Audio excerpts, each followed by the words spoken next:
Dans cette courte vidéo, je vais vous parler des variations des fonctions cosinus et sinus.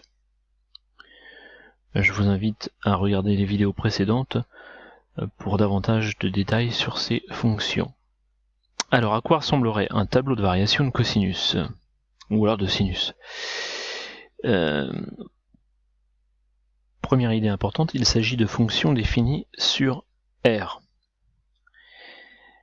Donc elles oscillent de manière périodique indéfiniment sur R. Alors on pourrait s'imaginer un tableau de variation comme ce que je suis en train de représenter là sur en haut à droite. Voilà, en indiquant des pointillés à gauche et à droite, et donc en indiquant successivement des flèches montantes, descendantes, montantes, descendantes, montantes, descendant aussi bien d'ailleurs pour cosinus que pour sinus. Alors évidemment, les endroits où elle change de variation seraient différents, mais puisque décalés de pi sur 2. Bon voilà. Seulement, l'idée, ça va être de se restreindre sur un intervalle, puisque les fonctions sont périodiques, et de dire qu'en fait, grâce à cet intervalle, on peut en déduire les variations sur toute la droite des réels. Alors, l'habitude, c'est de prendre un intervalle qui correspond à la période de la fonction. Donc, ici, cosinus et sinus ont une période égale à 2π, je vais donc prendre un intervalle de 2π. Alors voyons ce que pourrait donner un tableau de variation de la fonction cosinus, d'abord sur l'intervalle 0, 2π, et après on verra ce que ça donne sur l'intervalle moins pi, pi, qui sont tous les deux de longueur de pi. Je retire donc ce tableau de variation là qui ne nous intéresse pas.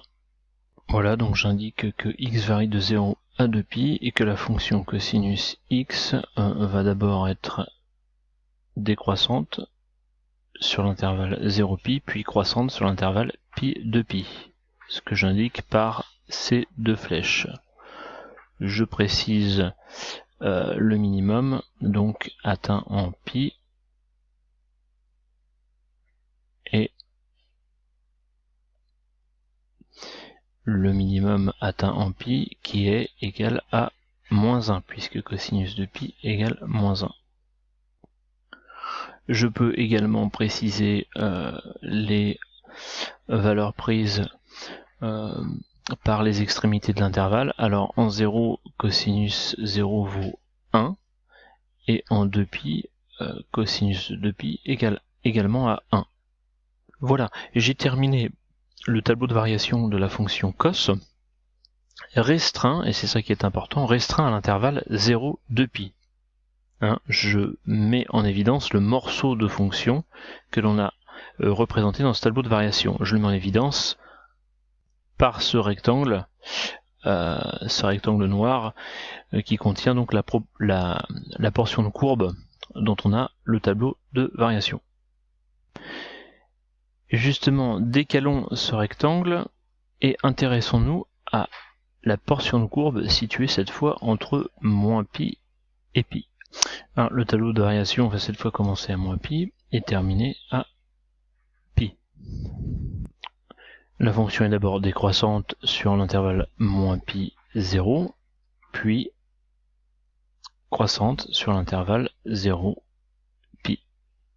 Bon, et les valeurs ici, je vous laisse le soin de les compléter. Pour moins pi, on va trouver 1, ici on va trouver moins 1, pardon, ici 1 et ici moins 1. Alors, si j'avais placé cette fois le rectangle ici, de moins pi sur 2 à 3pi sur 2, donc je change mes bornes d'intervalle, et j'indique moins pi sur 2 et 3pi sur 2. J'ai bien un intervalle de longueur de pi. Par contre, je vais devoir renseigner dans mon tableau 3 variations successives. Le tableau de variation se présente ainsi de cette façon. D'abord décroissante sur moins pi sur 2, 0, ensuite décroissante sur 0pi, puis croissante sur pi, 3pi sur 2, avec les valeurs 0 atteint en moins pi sur 2, 1 atteint en 0, moins 1 atteint en pi, et 0 atteint en 3 pi sur 2. Donc faites attention, on pourrait croire qu'ici il y a une petite erreur parce qu'on a un 0 en bas alors qu'ici il est en haut, mais en réalité la décroissance ici est beaucoup plus importante que les deux croissances qui sont là, puisque la courbe en quelque sorte monte d'une moitié de pente pour redescendre d'une pente entière et remonter de la moitié de la pente de la première partie là. Voilà.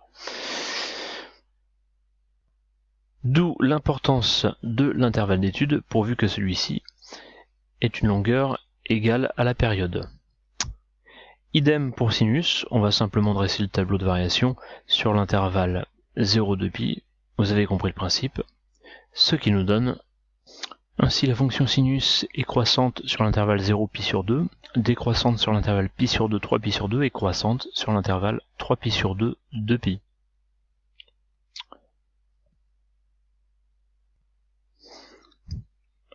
Le paragraphe s'arrête ici.